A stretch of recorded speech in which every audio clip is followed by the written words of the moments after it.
How do you look for investment property in the Midwest? That's what I want to be talking about today.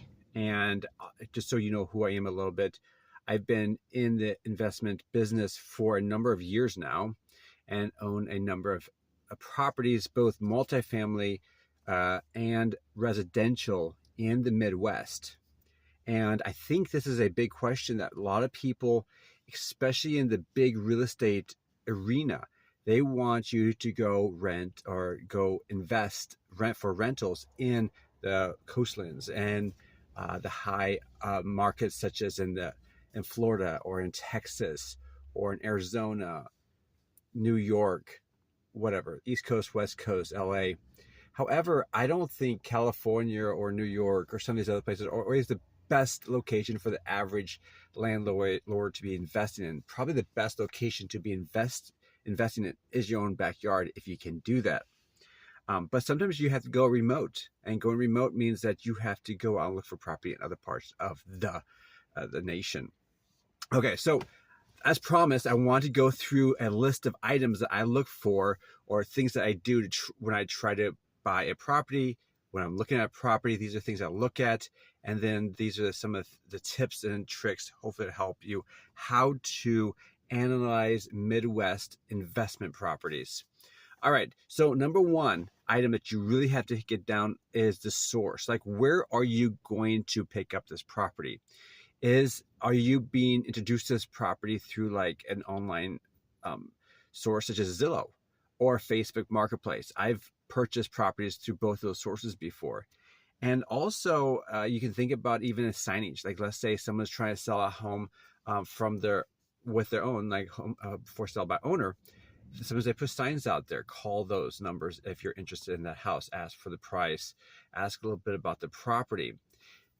Also, another one is word of mouth. I've purchased houses via word of mouth as well. So all 3 or 4 of these methods are very legitimate. Some people say don't go to Zillow, don't go to realtor.com or whatever, just because those prices are the premium. Well, the problem is that a lot of times when it's for sale by owner, those houses are actually at the premium, because a lot of times those people don't know actually what the market value of the house is.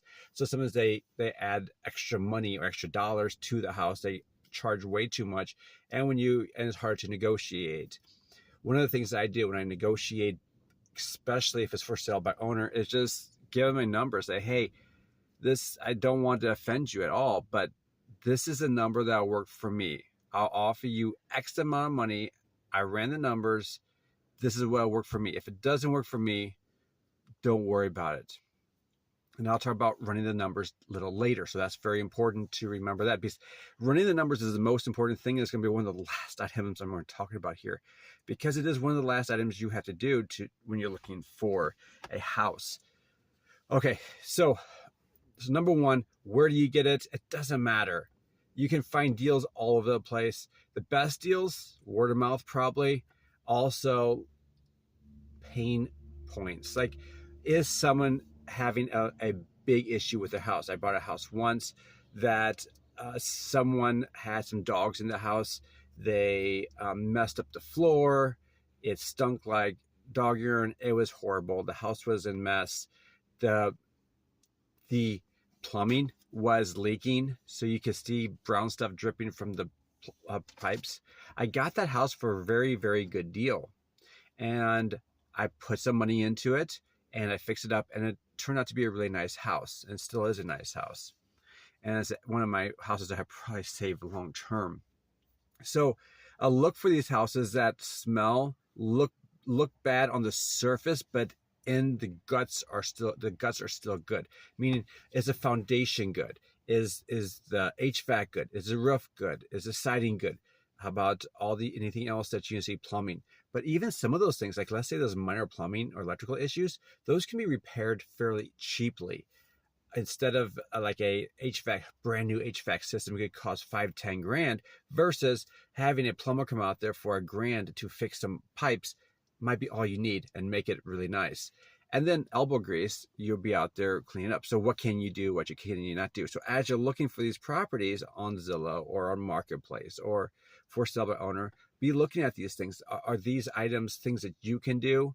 Are these things that you have the ability to do? And if you don't, how much is it going to cost to, how much is it going to cost for you to hire it out? So that's number one. Number two, when you're looking around for houses, you need to have a buy box. Sometimes you just look for good deals, and that's what I do a lot of times. It's just like, hey, does this house make sense with the numbers? I think I can get $1,000 a month for this house. What type of price do I want to pay for this house?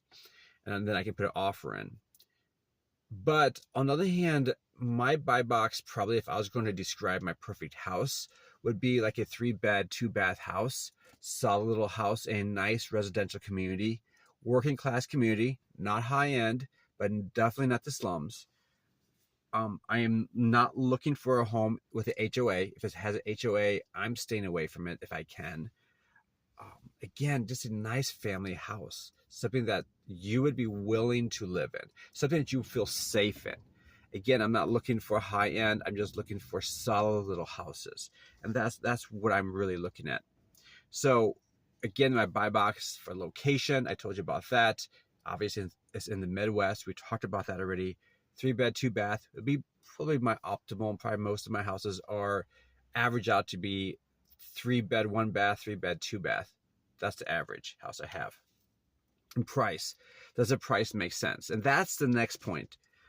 The major thing about price, you have to make sure the numbers work.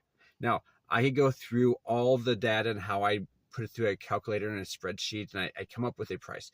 Now, if you're interested in a calculator, tell me down below, because maybe what I can do is create a video on that specific point alone. Because I think it is important to know how to calculate out a property for you to make it make sense. Because here's the deal. If you stand behind a price and say, hey, this is what I can offer you. Here's my offer. It is $100,000. That's what I can offer you. You can say, hey, you don't have to offend the person. Just say, hey, this is not an offense. You're offering $200,000. All I can offer you is $100,000. There's no offense to this. It's just these are the numbers that make sense for me. Also, it takes it off of you versus the other person and puts it on math, because that's what you're basing it off of. And the one thing I did not mention when you go to Zillow is look for either when you look for houses that have been on the market for less than a day, and then you put an offer in right away, or that have been on the market for more than 3, 4, 5 weeks. Those are the houses that you want to ask for, especially if the numbers work and you like the house after you've looked at it. So you put an offer in for this house, you have to make sure the numbers work. Now, in the Midwest, and this is not universal in the Midwest, it kind of used to be about 10, 15 years ago, but recently it's not this way, but it's still not uncommon to find houses that you can still get the 1% rule. And in fact, sometimes you can get a 1.5% rule. And that is this, is like, if you buy a house for $100,000, you should be able to get $1,000 of rent every month off that house. That's the 1%. 1% of 100 is $1,000. So that's a quick mental trick that you can just be analyzing stuff. If the house is going for $100,000 and you can get $1,000 a month for the house, it fits. It makes sense. That's just a 1% rule. Some parts of the country, that rule, you can't even do that. That doesn't make sense. But on the other hand, if you do that, that also makes it really hard to buy. If you put in, let's say you bought a house for $200,000 and you're only getting $1,000 per month for rent, those numbers don't work. You just can't make those numbers work. At least I don't think I could. Maybe you can, but it may be really hard for me, because there's all sorts of unexpected expenses and you need to have extra money coming in to cover those expenses. What if the HVAC goes out? What if you have to hire a plumber? What if you have to put a new roof on? You have to be able to build those into the price. So at least 1% rule. If it doesn't work, you may be able to get less than 1%, use it less than a 1% rule, but I'm aiming for 1% to 1.5% minimum when I'm looking at homes. Now you'd be like, where do you get those? Again, Midwest. Go to the Midwest, even the South. There's some houses there, 2 different states. You can get maybe not in the coolest neighborhoods, not in the coolest parts of the country, but you can get houses that do cash flow, that are decent, solid houses that cash flow. I want to interject one thing here too. You might be like, oh, wait, I don't know if I really want to invest in some other part of the country. I don't want to invest in the Midwest. I want to go where there's great peaks and great troughs. Well, such as the West and the East Coast and other places like that. The problem with that, though, is I'm in this as a buy and hold strategy for years, for 30 years. I'm not looking to sell these houses for another 20, 30 years. So it doesn't matter if it builds up 3%, 4% every year on average in equity. I want to actually hold it for years. So that is totally fine with me if it grows slow. When I'm looking at a house, I talked about the 1% rule and why I'm looking at the Midwest. Now I want to talk about what are some big issues that you should be looking for when you're looking at these houses. You might find a house that fits the 1% rule or 1.5% rule, even a 2% rule. But when you walk it, you find the foundation is a disaster. You find that the HVAC systems all needs to be replaced. Electrical needs to be updated. Plumbing's a disaster. The roof's falling in. And so what? It doesn't matter what your return is. You're going to have put so much money into this house. It's not going to be worth it. So you have to look at what is required to get this rent ready. Because for me, and I'd encourage other people too, is not create houses that are, don't buy houses and don't put houses on the market that make you a slumlord, but also you don't have to buy houses and put houses on the market that are high end either. You want just solid single family or multifamily houses where just working class people can go and live. This is what we're looking for. When you buy a house, you have to put in the calculations too. When you're looking at the numbers, what is the holding cost? How long is it going to take me to turn this house over to get it rented? Because you could buy it on June, and it might take you 6 months or 7 months to get it renovated, especially if you're doing it yourself. Now, if you are a contractor, if you're willing to put the funds up to have someone else work for you to do it all, you might be able to knock it out in a couple of weeks or a month or whatever.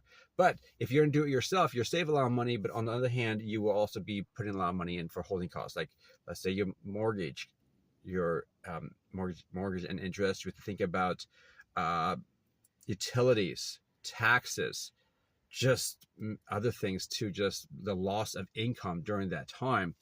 So those are holding costs that you do have to consider.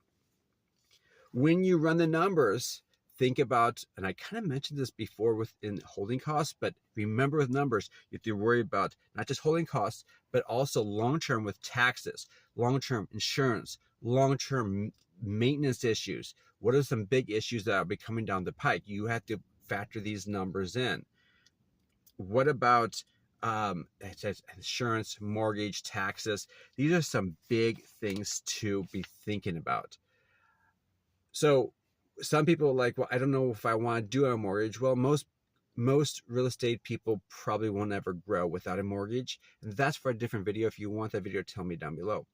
If you've made it this far, feel free to ask for a money stretching guide to how you can preserve more of the money coming into your account by doing certain hacks to help save you more money. If you're interested in this guide so you can save more money to buy real estate, check out the link below, grab your copy today, and check out the video that's showing up here as well. I'd love for you to check it out and tell me what you think.